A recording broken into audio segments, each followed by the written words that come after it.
BRS working president KTR ఇటీవల జనసేన అధ్యక్షుడు పవన్ కళ్యాణ్ ని లక్ష్యంగా చేసుకుని పలు ప్రశ్నలు సంధించారు. అయితే అదే ప్రమాణాలతో కేటీఆర్ కేసీఆర్లను ప్రశ్నిస్తే బీఆర్ఎస్ నాయకత్వం సమాధానం చెప్పాల్సిన అనేక అంశాలు వెలుగులోకి వస్తాయి. తెలంగాణ రాష్ట్ర సాధన కోసం వేలాది మంది ఉద్యమకారులు పోరాడారని, వందలాది మంది యువకులు ప్రాణత్యాగాలు చేశారని బీఆర్ఎస్ నాయకులు తరచూ చెప్తూ ఉంటారు. అయితే తెలంగాణ ఏర్పడిన తర్వాత అమరవీరుల కుటుంబాలందరికీ న్యాయం జరిగిందా?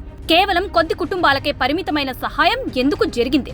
ఉద్యమ ఫలితాలను నిజంగా ఎవరు అనుభవించారు? తెలంగాణ ప్రజల కలల రాష్ట్రం ఏర్పడిన తర్వాత రాజకీయ ఆర్థిక ప్రయోజనాలను పొందింది ఎవరు అనే ప్రశ్నలకు బీఆర్ఎస్ నాయకత్వం సమాధానం చెప్పాల్సిన అవసరం ఉంది. తెలంగాణ ఉద్యమాన్ని ప్రజల ఆత్మగౌరవ పోరాటంగా చిత్రీకరించిన బీఆర్ఎస్ అదే సమయంలో ఆంధ్రప్రదేశ్ లో విభజన వ్యతిరేక ఉద్యమాలను మాత్రం తక్కువ చేసి మాట్లాడింది. ఒక ప్రాంత ప్రజల భావోద్వేగాలను గౌరవిస్తూ మరో ప్రాంత ప్రజల ఆందోళనను నిర్లక్ష్యం చేయటం రాజకీయంగా ద్వంద్వ వైఖరికి నిదర్శనంగా కనిపిస్తుంది.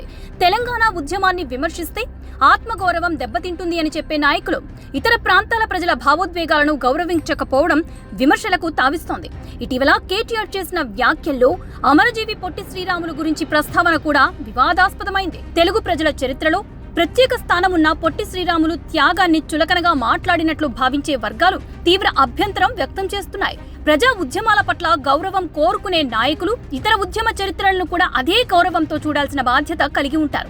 గతంలో కేసీఆర్ చేసిన కొన్ని వ్యాఖ్యలు కూడా తరచూ చర్చకు వస్తూ ఉంటాయి. ఆంధ్రప్రదేశ్ ప్రజల సంస్కృతి, ఆచారాలపై చేసిన వ్యాఖ్యలు అప్పట్లో తీవ్ర విమర్శలకు గురయ్యాయి. అలాంటి వ్యాఖ్యలు చేసిన తర్వాతే బీఆర్ఎస్ ని ఆంధ్రప్రదేశ్ లో విస్తరింపచేసేందుకు ప్రయత్నించడం రాజకీయ అవకాశవాదంగా కనిపిస్తోందని విమర్శకులు అంటున్నారు. ఒకవైపు ఆంధ్రప్రదేశ్ నాయకత్వాన్ని, ప్రజలను విమర్శిస్తూ మరోవైపు అక్కడ రాజకీయ స్థలం కోసం ప్రయత్నించటం సహజంగానే ప్రశ్నలను రేకెత్తిస్తోంది. అందుకే పవన్ కళ్యాణ్ ఓ మాట అన్నారు: తెలంగాణలో తెలంగాణ సెంటిమెంట్ బలంగా ఉంది, కానీ రాష్ట్ర విభజనతో తీవ్రంగా నష్టపోయిన ఆంధ్రాలో ఏ సెంటిమెంటు లేదు.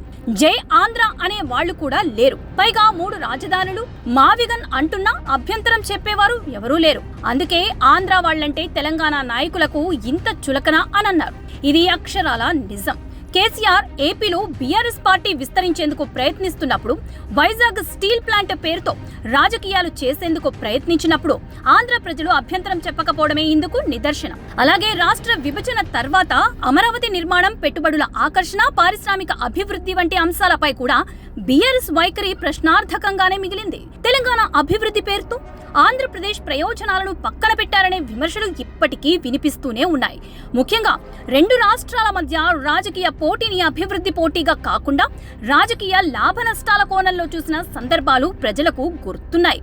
ప్రస్తుతం బీఆర్ఎస్ నాయకత్వం ఇతర పార్టీలకు ప్రజాస్వామ్యం, ఉద్యమాల గౌరవం, ప్రాంతీయ ఆకాంక్షల గురించి పాఠాలు చెప్తున్నప్పటికీ గతంలో తమ రాజకీయ వ్యవహార శైలిని పరిశీలిస్తే అనేక వైరుధ్యాలు కనిపిస్తున్నాయి.